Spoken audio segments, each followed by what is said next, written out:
Baby corn আগে বিদেশ থেকে আমদানি করতে হতো, এখন বাংলাদেশে বেবিকর্নের চাষ হচ্ছে। চলুন প্রতিবেদনটি দেখে নেই।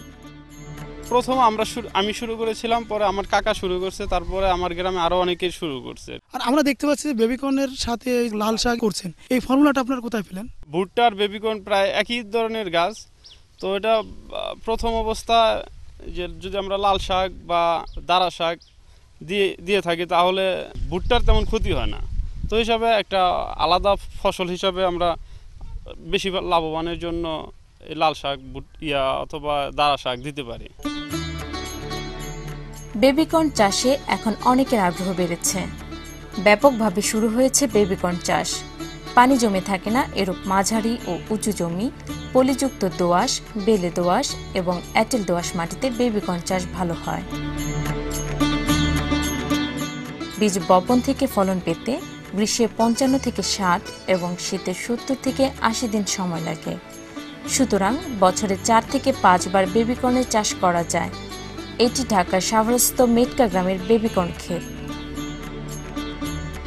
আমার খুবই অল্প পুঁজি ছিল, 2 থেকে 3 হাজার টাকার মধ্যে আমি এই বেবিকর্নের চাষাবাদ শুরু করে দিই। এটা চাষাবাদ করে প্রতি মাসে আমার 15 থেকে 20 হাজার টাকা আয় হইতেছে এবং এটা আমি মোটামুটি 4 থেকে 5 বছর ধরে চাষাবাদ করছি। এটা তেমন একটা পরিচর্যা করতে হয় না, এটা মোটামুটি সার দিয়ে একটু নিড়ি দিয়ে দিলেই এটা হয়ে যায়। এটা তেমন কীটনাশক লাগে না। দেখতে পেলাম যে কিছু গাছ থেকে তার মাথাটা ছিঁড়ে ফেলা হচ্ছে, এই ছিঁড়ে ফেলছে কেন? এটা ছিঁড়লে মনে করে একটা গাছের মধ্যে 3 থেকে 4টা বেবিকর্ন আসে, আর এটা যদি না ছিঁড়া হয় তাহলে ওই গাছে একটা বেবিকর্ন আসে। আগে থাইল্যান্ড থেকে বীজ আসতো, এখন বাংলাদেশে বেবিকর্নের বীজ পাওয়া যাচ্ছে। অনেকটা ভুট্টার মতো চাষ করতে হয়। উপযুক্ত পরিচর্যা পেলে 1 বিঘা জমিতে বেবিকর্ন চাষ করতে খরচ পড়ে 2 থেকে 2.5 হাজার টাকা। সেই জমি থেকে প্রায় 10 থেকে 15 হাজার টাকার বেবিকর্ন বিক্রি করা যায়। গাছ থেকে বেবিকর্নের মোচা সংগ্রহের পর দুপাশ কেটে অথবা মোচা ছড়িয়ে বেবিকর্ন বের করে 10-20টি করে প্যাকেট করে বাজারজাত করা হয়।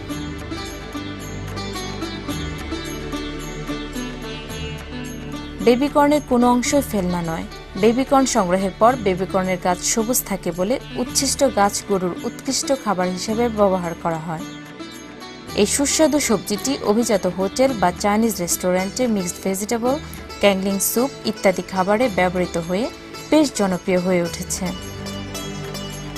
কাস্টমারও ভেজিটেবলের অর্ডার দিলে বেবিকর্ন আছে তো ভাই, বেবিকর্নটা দিবেন, কিন্তু বেবিকর্ন থাকবে বা আপনার কোন কোন ফুডের ভিতর বেবিকর্ন আছে কি ভেজিটেবলের মধ্যে আছে সেটা জেনে শুনে তারপর এবং বেবিকর্নটা একটু বাড়াই দিবেন, এইভাবে বলে তারা ভেজিটেবল অর্ডারটা দিতে হয়, মানে বা এইভাবে আমাদের দিতে হয়। আর কাস্টমার যেভাবে চায় আমাদের সেইভাবেই দিতে হয়। বেবিকর্নের বেশ চাহিদা এখন, সবচেয়ে বড় কথা যে বেবিকর্নের বেশ চাহিদা হয়েছে এখন, আর সবাই চায়। অনেক রেস্টুরেন্ট আমি গিয়ে নিজেই বুঝাইছি যে ভাই এটা আপনি দেখেন লোকালটা ইউজ করেন এবং বিদেশিরা ইউজ করেন।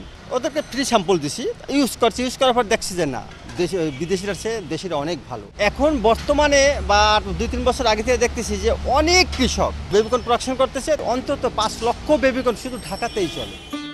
বেবিকর্নের প্রচুর বাজার চাহিদা আছে, তাই বেবিকর্ন হতে পারে বাংলাদেশের জন্য একটি সম্ভাবনাময় ফসল।